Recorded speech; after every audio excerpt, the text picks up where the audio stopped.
ఏం చేయాలో తెలియడం లేదే. అవును దియా, హాలిడేస్ ఇస్తేనేమో ఏం చేయాలో తెలీదు, టైం పాసే అవ్వదు. హాలిడేస్ ఇవ్వకపోతే బాధగా ఉంటుంది. అవును, చాలా బోరింగ్. ఇంట్లో వాళ్ళు టీవీ చూడనివ్వరు, మొబైల్ కూడా ఇవ్వరు. అవన్నీ గుడ్ హ్యాబిట్స్ కాదు కదా. మరి టైం పాస్ చేయడం ఎలా? ఏమన్నా ఆట ఆడదామా? Ice boy? అబ్బా అదంతా బోరింగ్. నేను థ్రిల్లింగ్ గేమ్ చెప్పనా? ఏంటది? అక్కడ ఒక దెయ్యం గది ఉంది కదా, అటు వెళ్ళొద్దు అని గురూజీ చెప్పారు కదా. అవును. అక్కడికి వెళ్దామా? అమ్మో వద్దు వద్దు. అక్కడికి వెళ్ళి లోపల ఏముందో చూద్దాం. వద్దు, అమ్మ తిడుతుంది. అమ్మకి తెలియకుండా వెళ్దాం, ఎవరికీ చెప్పకుండా వెళ్ళాలి. వద్దు వద్దు, నాకు భయం ఉంది. అదే థ్రిల్లింగ్. కానీ నువ్వు చెప్పినట్టు థ్రిల్లింగ్ గానే ఉంటుంది. విచిత్రమైన శబ్దాలు వినిపిస్తాయి, రిమోట్ కార్లు ఉంటాయి, ఇంట్రెస్టింగ్ బొమ్మలు ఉంటాయి. రూమ్ లోపలికి వెళ్దాం, కానీ భయం వేస్తే పరిగెత్తుకుని వచ్చేద్దాం, సరేనా? అయితే పద పద పద వెళ్దాం.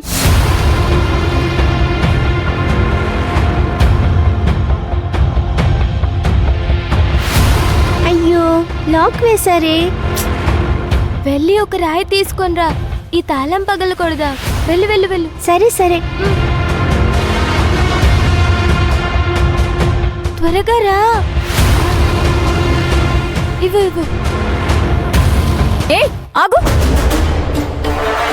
ఏం చేస్తున్నారు మీరిద్దరిక్కడ? అది భవానీనే. హే, నువ్వు సైలెంట్ గా ఉండు. ఏం లేదమ్మా, అది ఇక్కడ ఆడుకుందామని వచ్చాము అంతే. నాకు తెలుసు, ఈ రూమ్ లోపలికి వెళ్ళాలని ప్రయత్నం చేస్తున్నారు కదా. లేదమ్మా, ఏందియా కదా, మనం వెళ్ళట్లేదు. అర్థమైంది. మీ గురించి రామ్ కుమార్ ఇందాకే నాకు కంప్లైంట్ ఇచ్చారు. అయ్యో అదేం లేదమ్మా, అదే వద్దు అంటే నేనే తీసుకొచ్చాను. ఇంకోసారి ఇలాంటివి చేస్తే 4 తగిలిస్తా. బొత్తిగా భయం లేకుండా పోతుంది మీకు. గురూజీ చెప్పారు కదా, దుష్ట శక్తులతో ఆటలు ఆడుకోవద్దు అని. అర్థమైందా? ప్రాణాలకి ప్రమాదం, ఇలాంటి ఆటలన్నీ ఆడుకోవద్దు. మీ వల్ల అందరం ఇబ్బంది పడాలి. సారీ అమ్మా. Sorry aunty. సరే సరే, దీనికేం తక్కువ లేదు, పదండి. ఇంకోసారి ఈ గది దగ్గరికి రాకూడదు, అర్థమైందా? వెళ్ళండి, బయట ఆడుకోండి, పోండి.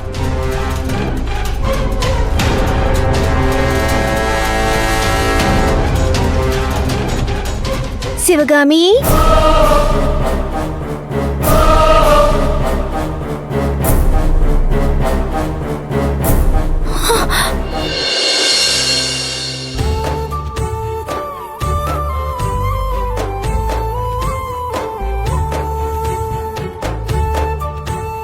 ఇది కదా నేనిన్ని రోజులు మిస్ అయింది. ఇది కదా నేను ఆశించింది. తెలియకుండా పెరిగిన దూరాన్ని పట్టుకోవడానికి నేను పడుతున్న తాపత్రయం నీకర్థం కాలేదు. నాలోని వేదనని నేను మాత్రమే అనుభవించాను. నాలోని బాధని నేను మాత్రమే అర్థం చేసుకున్నాను. నువ్వు అర్థం చేసుకుంటావని అనుకున్నాను, కానీ నువ్వు అర్థం చేసుకోలే శిశిరా. అలా ఏం లేదు రాజ్, నేను నిన్ను పూర్తిగా చదవలేకపోయాను. నువ్వెంత బాధపడుతున్నావని నేను అర్థం చేసుకోలేకపోయాను. ఇప్పటికైనా అర్థం చేసుకున్నావు, దగ్గరగా వస్తున్నావు. నేను దేన్నైతే ఆశిస్తున్నానో అది పొందగలుగుతున్నాను, పొందగలనని అనిపిస్తుంది. ఇది కదా కావాల్సింది. నేనెక్కడికి వెళ్తాను రాజ్, నువ్వు మనకి పుట్టబోయే బిడ్డ ఒక అందమైన ప్రపంచాన్ని నిర్మించుకుందాం. అలాగే శిశిర, ఆ ప్రపంచాన్ని మరింత ఆనందంగా, మరింత అందంగా మార్చే ప్రయత్నం నేను చేస్తాను. నీ భర్తగా అది నా బాధ్యత. ఇక నుంచి నీ అన్ని బాధ్యతలు నేను చూసుకుంటాను. నువ్వు పడే ప్రతి శ్రమ, ప్రతి కష్టం నేను పడతాను.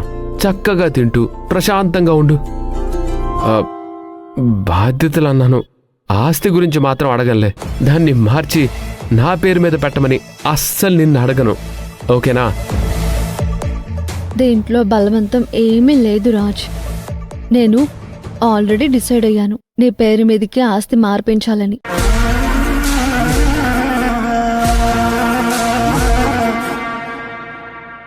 నా బిడ్డ కాలు కింద పెట్టకుండా పెరగాలి. మరి పిల్లల్ని అంత సున్నితంగా పెంచకూడదు శిశిర. సెన్సిటివ్గా మారిపోతే ఈ సొసైటీలో బతకలేరు. వాళ్ళు ఫిజికల్గా మెంటల్గా స్ట్రాంగ్గా ఎదగాలి. సుకుమారంగా పెరిగితే వాళ్ళకి ఎలాంటి సమస్యల్ని ఫేస్ చేయటం కూడా తెలీదు. అలా అని వాళ్ళని మరీ మాసుగా పెంచుదామా? అయ్యో శిశిర, నా ఉద్దేశం మాస్గా పెంచాలని కాదు, వాళ్ళని సంతోషంగా ఉంచాలని, వాళ్ళని సంతోషంగా పెంచాలని. కష్టం, నష్టం, భయం, లోకం అంటే ఏంటో కూడా తెలిసేలా పెంచాలి. అలాగే రాజ్, మన బిడ్డని నువ్వే పెంచుదువు గాని. నేనా? రాజ్, నేను సరదాగా జోక్ చేశా. ఆస్తిని ఎవ్వరూ ఇబ్బంది పెట్టకుండా ఉండడం కోసమే అలా అన్నాను తప్ప, ఆస్తిని నిజంగానే రాయడానికి నువ్వు నిజంగా వెళ్తావని నేను అనుకోలేదు. ఆస్తి ట్రాన్స్ఫర్ చేయడానికి పేపర్స్ కూడా తెప్పించా. వాళ్ళని లాయర్తో మాట్లాడి లీగలైజ్ చేయించాలి, అంతే. ఏమైంది రాజ్? ఏమీ లేదు శిశిర. రాజ్,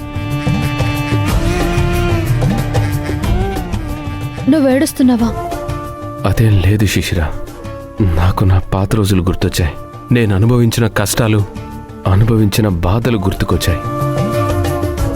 కానీ నా బిడ్డకి ఆ లోటు రాకుండా పెంచుతాను. ఎలా పెంచుతానని ఆలోచిస్తుంటే కన్నీళ్లు వస్తున్నాయి. రాజ్, ఆస్తిని ఎలా డెవలప్ చేయాలో, ఎలా పెంచాలో చూసుకునే బాధ్యత నీదే రాజ్.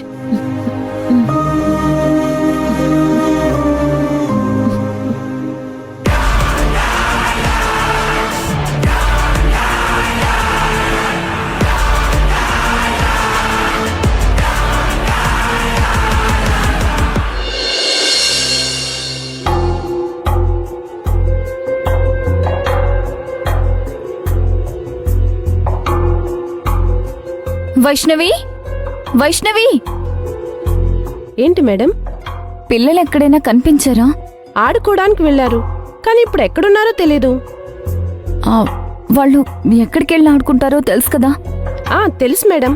నువ్వు వెళ్ళి ఒకసారి వాళ్ళని తీసుకొనిరా. అలాగే మేడం.